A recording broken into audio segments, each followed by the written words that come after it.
Անկարան և Երևանն ավարտել են երկու երկրների միջև ուղիղ առևտրի մեկնարկի բյուրոկրատական նախապատրաստական աշխատանքները։ Թուրքիայի ԱԳՆ ներկայացուցիչ Օնջու Կեչելին հայտնել է, որ սա 2022 թվականից մեկնարկած կարգավորման գործընթացի կարևոր փուլն է, թեև սահմանի բացման տեխնիկական աշխատանքները դեռ շարունակվում են։ Նոր կարգավորման արդյունքում երրորդ երկրների միջոցով տեղափոխվող բեռների փաստաթղթերում այսուհետ հնարավոր կլինի որպես ծագման կետ կամ վերջնական ուղղություն նշել հենց Հայաստան կամ Թուրքիա։ Կողմերն ընդգծում են, որ այս քայլն ուղղված է տարածաշրջանում տնտեսական կապերի զարգացմանն ու երկարատև խաղաղության ամրապնդմանը։ Բռնազավթված հյուսիսային Կիպրոսի թուրքական իշխանությունները վերջին պահին չեղարկել են դեպի 11-րդ դարի հայկական Սուրբ Մակար վանք նախատեսված ուխտագնացությունը։ Չնայած ՄԱԿ-ի միջոցով 3 ամիս առաջ ներկայացված փաստաթղթերին, թուրքական կողմը որոշումը պատճառաբանել է գրասենյակային սխալով եւ շինության կիսավեր վիճակով։ Կիպրոսի խորհրդարանում հայ համայնքի պետական ներկայացուցիչ Վարդգես Մախտեսյանը նշել է, որ այս քայլով խզվում է ուխտագնացության ավանդույթը, որն աստիճանաբար վերականգնվել էր վերջին 2 տասնամյակների ընթացքում։ Սուրբ Մակարի վանքը, որը 1425 թվականից հանդիսանում էր հայկական սեփականություն, մինչև 1974 թվականի թուրքական ներխուժումը համարվում էր Կիպրոսի հայության կարևորագույն հոգևոր կենտրոնն ու ուխտատեղին։ Այս որոշումը հարուցել է տեղի հայ համայնքի վրդովմունքը, քանի որ ուխտագնացության համար արդեն պատրաստ էին տրանսպորտային միջոցները եւ գրանցվել էին մի քանի տասնյակ մասնակիցներ։ Այսօր ծննդյան տարեդարձն է նշում սպիտակ խալաթով Հայաստանի միակ ազգային հերոսը։ Ասում են, կան մարդիկ, որոնց ձեռքերում Աստված սերմեր է դնում, որպիսի նրանք կյանքեր տնկեն այնտեղ, որտեղ հույսը սպառվել է։ Բժիշկ Հրայր Հովակիմյանի պարագայում այդ սերմերը վերածվեցին հազարավոր բաբախող սրտերի, որոնք այսօր ապրում, սիրում եւ շնչում են մեր կողքին։ Նրա ծննդյան օրը պարզապես մեկ մարդու տարեդարձ չէ։ Դա տոնն է այն բոլոր կյանքերի, որոնք նորից սկսվեցին նրա հրաշագործ ձեռքերի շնորհիվ։ Հրայր Հովակիմյանի ուղին սկսվեց հայրենիքից հեռու, Սիրիայում, ապա շարունակվեց Ամերիկայի Միացյալ Նահանգների փայլուն կլինիկաներում։ Նա ուներ ամեն ինչ՝ փառք, բարեկեցություն, համաշխարհային ճանաչում։ Սակայն 90-ականների սկզբին, երբ զավակներին մարտադաշտ ուղարկող Հայաստանը մթության ու ցրտի մեջ էր մաքարում էր, իսկ մանկական մահացության թվերը սահմռկեցնող էին, նրա ներսում արթնացավ արմատների կանչը։ Նա թողեց ամերիկյան հարմարավետությունը եւ եկավ մի երկիր, որտեղ վիրահատարաններում լույսը կարող էր հանկարծակի անջատվել, իսկ գործիքները չհերիքել։ Նա չեկավ հյուրի կարգավիճակով, նա եկավ տիրոջ իրավունքով ու պատասխանատվությամբ։ Նորք Մարաշ բժշկական կենտրոնը նրա ջանքերով դարձավ մի սուրբ տաճար, որտեղ մահվան դատավճռով եկած երեխաները ստանում էին կյանքի երկրորդ հնարավորություն։ Հրայր Հովակիմյանը դարձավ առաջին բժիշկը, որին շնորհվեց Հայաստանի ազգային հերոսի բարձրագույն կոչումը։ Բայց նրա իրական շքանշանները ոչ թե կրծքին են, այլ այն փոքրիկների կրծքավանդակների վրայի բարակ սպիները, որոնք դարձել են կյանքի հաղթանակի կնիքը։ Նրա նվիրումն անսահման էր, տասնյակ ժամեր տևող վիրահատություններ, անքուն գիշերներ եւ մի բացառիկ համեստություն, որը բացառապես մեծերին է վայել։ Նա երբեք չփնտրեց տեսախցիկներ ու գովեստի խոսքեր։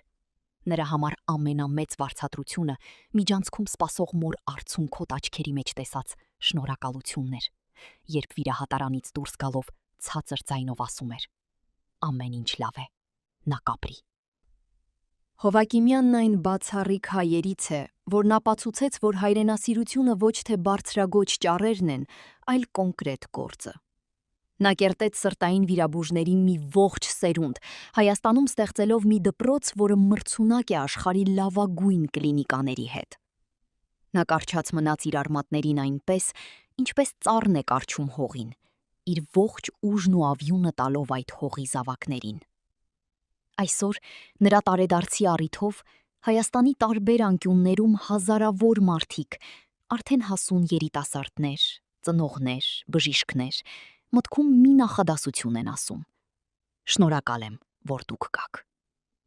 Հրայր Հովակիմյանը մեզ սովորեցրեց, որ հայկական սիրտը կարող է դիմանալ ամեն ինչի, եթե կա մեկը, որը գիտի դրա արժեքը եւ պատրաստ է պայքարել դրա յուրաքանչյուր զարկի համար։ Տարեդարձդ շնորհավոր, մեծ հայ ու մեծ մարդ։ Թող ձեր ձեռքերը միշտ ամուր լինեն, իսկ ձեր սիրտը այնքան հանգիստ, որքան այն հազարավոր սրտերը, որոնց դուք խաղաղություն եւ ապագա պարգևեցիք։ Դուք ապրում եք յուրաքանչյուրիս ներսում, հենց այնտեղ, որտեղ պապախում է մեր կյանքը։ Հենրիխ Մխիթարյանը Միլանյան Ինտերի կազմում նվաճեց իր 28-րդ տիտղոսը, անցած գիշեր եզրափակչում 2-0 հաշվով հաղթելով Լացիոյին։ 37-ամյա ֆուտբոլիստը փոխարինման է դուրս եկել 68-րդ րոպեին։ Հենրիխն այժմ Իտալիայի կրկնակի չեմպիոն է եւ կրկնակի գավաթակիր։ Այս օրերին իտալական մամուլը գրում է, որ մեծ է հավանականությունը, որ հայկական ֆուտբոլի կենթանի լեգենդը վերջին հաղթանակներից հետո կարիերան մեծ ֆուտբոլում կավարտի բարձր նոտայի վրա։ Զուգահեռաբար հաջողություններ է գրանցել նաև պաշտպան Նաիր Տիքնիզյանը, որ Ցրվենազվեզդայի կազմում դարձել է Սերբիայի կրկնակի տիտղոսագիր։ Երբեմն ամենաջերմ հանդիպումները լինում են հենց նրանց հետ, ում ընդամենը 5 րոպե առաջ չէ իրել ճանաչում։ Այսպես է մեկնաբանել Հայաստանում իր փորձառությունը ռուս աղջիկը, որի տեսանյութը մեծ արագությամբ տարածվեց համացանցում։ Նրա համար մեր երկիրը բացահայտվել է իր հայտնի հյուրընկալության ամենաանկեղծ ու հուզիչ կողմով։ Я живу в Армении уже 8 месяцев, и кто-нибудь мне объяснит, почему здесь настолько добрые люди. Мы сегодня гуляли по горам, и нас остановили незнакомые люди и позвали в гости. И приняли нас так, будто вот мы свои. Нас накормили, напоили, все показали, рассказали, отвезли до отеля, дали с собой домашней водки. Вот это такие мелочи, но это так приятно. И не зря говорят, что Армения — это в первую очередь про людей, а не про место. Вот это только здесь так. Ադրբեջանի Լոկպատան ավանի պահեստում նախորդին բռնկված խոշոր հրդեհը գրեթե 1.5 օր մոլեգնելուց հետո մարվել է, հայտնել են Ադրբեջանի արտակարգ իրավիճակների նախարարությունից։ Հիշեցնենք, որ մայիսի 12-ի վաղ առավոտյան Բաքվի Ղարադաղի շրջանի Լոկպատան ավանի պահեստում խոշոր հրդեհ էր բռնկվել։ Կրակը տարածվել էր տարբեր ապրանքների պահպանման համար նախատեսված շուրջ 21000 քառակուսի մետր պահեստային տարածքի վրա։ Հայաստանի ներկայացուցիչ Վահե Հովեյանը հունահռոմեական ոճի ըմշամարտի Եվրոպայի M17 առաջնության չեմպիոն է հռչակվել։ Բուլղարիայում ընթացող մրցաշարի եզրափակչում 15-ամյա մարզիկն ընդամենը կես րոպեում 8-0 հաշվով ջախջախել է հունգարացի մրցակցին։ Ոսկե մեդալի համար կպայքարի նաև Ալեքսան Շալջանը, որ կիսաեզրափակչում վստահ հաղթանակ է տարել ադրբեջանցի մարզիկի նկատմամբ։ Հայաստանի թիմն արդեն ունի նաև 1 արծաթե եւ 2 բրոնզե մեդալակիրներ՝ իդեմս Զավեն Մեժլումյանի, Գեգամ Եղիազարյանի եւ Արարատ Ավետիսյանի։ Մայիսի 15-ից Սամոկովում պայքարի մեջ կմտնեն ազատ ոճային ըմբիշները։ Ամերիկայի Հայդատի հանձնախումբն ակտիվացրել է ամերիկյան կառավարության ուղղակի աջակցությունն Ադրբեջանին արգելող 907 բանաձևի վերականգնման ջանքերը։ Կոնգրեսականներ Դինա Տիտուսի, Քրիս Սմիթի, Բրեթ Շերմանի եւ նրանց աշխատակազմերի հետ հանդիպումներում հանձնախմբի գործադիր տնօրեն Արամ Համբարյանն ու համակարգող Թերեզա Երեմյանը քննարկում են Հայաստանին տրամադրվող ռազմական օգնության ավելացման եւ Ադրբեջանին զենքի տրամադրումը բացառելու հարցերը։ Օրակարգում է նաեւ Արցախում իրականացված էթնիկ զտումների եւ Հայաստանի ինքնիշխան տարածքներ խուժելու համար Բաքվի դեմ պատժամիջոցներ սահմանելու թեման։ Պարաբասկամարտի Եվրոպայի 28-րդ առաջնությունում Սարգիս Ստեփանյանը փայլուն հաղթանակ է տարել, նվաճելով ոսկե մեդալ եւ 6-րդ անգամ հռչակվելով հին մայրցամաքի չեմպիոն։ Աշխարհի քառակի չեմպիոնն այս հաջողությունը նվիրել է հայ ժողովրդին, զինվորին եւ հայ մարդու անկոտրում կամքին։ Հայաստանի զինված ուժերի հետախույզ գնդապետ Ստեփանյանը, որ 2014 թվականին մարտական առաջադրանք կատարելիս կորցրել է 3 վերջույթները, սեփական օրինակով եւս մեկ անգամ փաստել է ոգու հզորությունը։ Իր ուղերձում մարզիկը շնորհակալություն է հայտնել ընտանիքին եւ ընկերներին, որոնց հավատն ու աջակցությունն իրեն ուժ են տվել ամենածանր օրերին։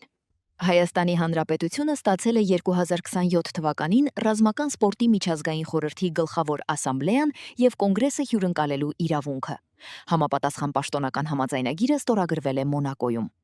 Այս որոշման արդյունքում Հայաստանը 1 շաբաթով կդառնա ռազմական սպորտի համաշխարհային կենտրոն, ընդունելով պատվիրակություններ աշխարհի 142 երկրներից։